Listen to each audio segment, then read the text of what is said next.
વૈશ્વિક બજારની હલચલ જણાવવા જોડાયા છે સહયોગી આરતી મહેતા. આરતી, ગુડ મોર્નિંગ. ખાસ કરીને ક્યાં આજે તમને વૈશ્વિક બજારોથી સંકેતો મળી રહ્યા છે? Good morning Neeraj. અને વૈશ્વિક સંકેતો સતત ત્રીજો દિવસ આજે પણ નેગેટિવ આપણને બનતા દેખાયા છે. નબળા સંકેતો માર્કેટમાં આવતા દેખાઈ રહ્યા છે. ગઈકાલે અમેરિકાના બજારમાં એક ઘટાડા સાથેનો કારોબાર જોવા મળતો દેખાયો હતો. ત્રણેય ઇન્ડાઇસીસમાં એક વેચવાલી સાથે અને લગભગ 0.5% વધુની વેચવાલી આપણને બનતી દેખાઈ હતી. સતત 9મો દિવસ ડાઉ જોન્સ માટે જ્યાં એક વેચવાલી સાથેનું કામકાજ આપણે જોયું છે અને 9 સત્રમાં 1600 પોઈન્ટ્સ ડાઉ જોન્સ જે છે તે આપણને ઘટતો દેખાયો છે. 1978 બાદ પહેલી વાર સતત 9 દિવસ સુધી ડાઉ જોન્સમાં ઘટાડો આપણે જોયો છે. તો એક ચિંતાનું કારણ બનતું દેખાયું છે અને ફેડ તરફથી જે વ્યાજદર પર નિર્ણય આવવાના છે તેની પહેલાં એક સેન્ટિમેન્ટ જે છે તે થોડા ઘણા બગડતા દેખાઈ રહ્યા છે. નાસ્ડેકની વાત કરી લઈએ તો ટેક શેર્સમાં જે રીતે દબાણ આવ્યું છે તેને કારણે નાસ્ડેકમાં ઘટાડો જોવા મળ્યો છે.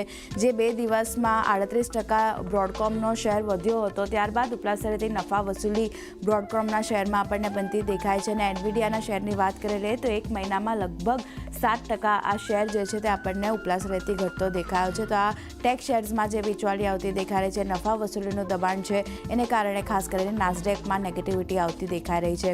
ફેડના નિર્ણય પહેલાં 10 વર્ષની જે બોન્ડ યીલ્ડ છે તેમાં પણ ઘટાડો અને ડોલર ઇન્ડેક્સમાં પણ એક ફ્લેટ કામકાજ આપણને જોવા મળતું દેખાઈ રહ્યું છે.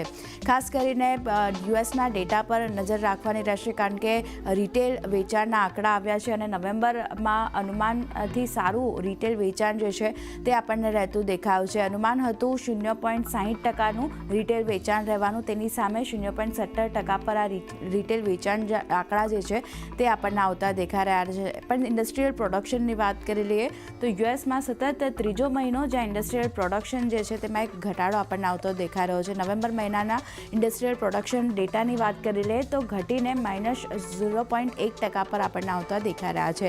બજારને અનુમાન હતું 0.3%ની આસપાસ રહેવાનું, તેની સામે આ ડેટા જે છે ઇન્ડસ્ટ્રીયલ પ્રોડક્શનના તે આપણને ઘટીને આવતા દેખાયા છે. તો અહીંયા પણ એક ફોકસ રાખવાનું રહેશે. હવે ખાસ કરીને વ્યાજ દર અને લઈને જે એક્સપેક્ટેશન્સ બનતા દેખાઈ રહ્યા છે એના ઉપર નજર કરી લઈએ તો ખાસ કરીને આજે જેરોમ પોવેલ જે છે તે વ્યાજ દર પર નિર્ણય લેશે અને મોંઘવારી દર હજુ પણ તેઓ 2%ના લક્ષ્યથી દૂર જોઈ રહ્યા છે. સાથે જ ઓક્ટોબરમાં જે PCEની વાત કરી લઈએ તો 2.5% પર આપણને રહેતો દેખાયો હતો. બીજી બાજુ લેબર માર્કેટની વાત કરી લઈએ તો તે પણ હજુ ટાઈટ છે. ત્યાં પણ સ્થિતિ જે છે જેટલી જોવે એટલી નિયંત્રણમાં નથી આવી. અને બીજી બાજુ 20 જાન્યુઆરીએ રાષ્ટ્રપતિ પદ માટે શપથ લેશે ડોનાલ્ડ ટ્રમ્પ. તો અહીંયા પણ એક ફોકસ રાખવાનું રહેશે.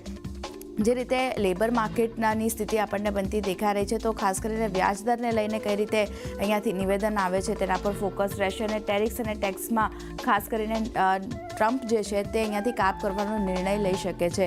સાથે જ બેંક ઓફ અમેરિકાનું માનવું, બેંક ઓફ અમેરિકાએ છે 0.25થી લઈને 0.25%ના 3 કાપની આશા ખાસ કરીને બેંક ઓફ અમેરિકા રાખી રહ્યું છે. અને રિટેલ વેચાણની વાત કરી લઈએ તો જાન્યુઆરીથી કાપ અટકવાની આશા મોર્ગન સ્ટેનલી તરફથી બનતી દેખાઈ રહી છે. તેમનું માનવું છે કે રિટેલ વેચાણના આંકડા જે રીતે આવતા દેખાયા છે તો જાન્યુઆરીથી કદાચ આ ફેડ જે છે તે કાપ અટકાવવાની શરૂઆત કરી શકે.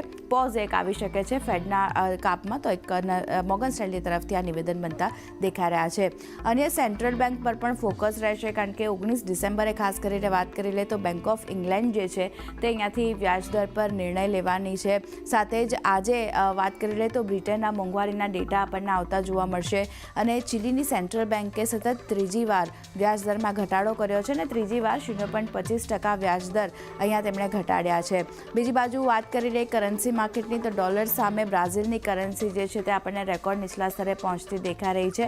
અન્ય કરન્સીમાં પણ દબાણ છે. અને ડોલર સામે યેનની વાત કરી લઈએ સતત 6થો દિવસ જ્યાં એક ઘટાડા સાથેનો કારોબાર ડોલર સામે યેનમાં આપણને થતો દેખાઈ રહ્યો છે. તો અહીંયા પણ એક ફોકસ રાખવાનું રહેશે.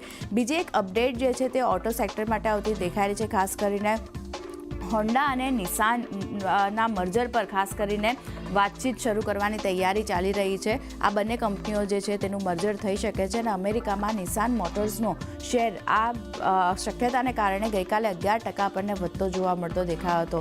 તો આ એક અપડેટ ખાસ કરીને ઓટો સેક્ટર માટે આવતી દેખાઈ રહી છે. તે પણ એક ઇમ્પોર્ટન્ટ મહત્વની રહેશે.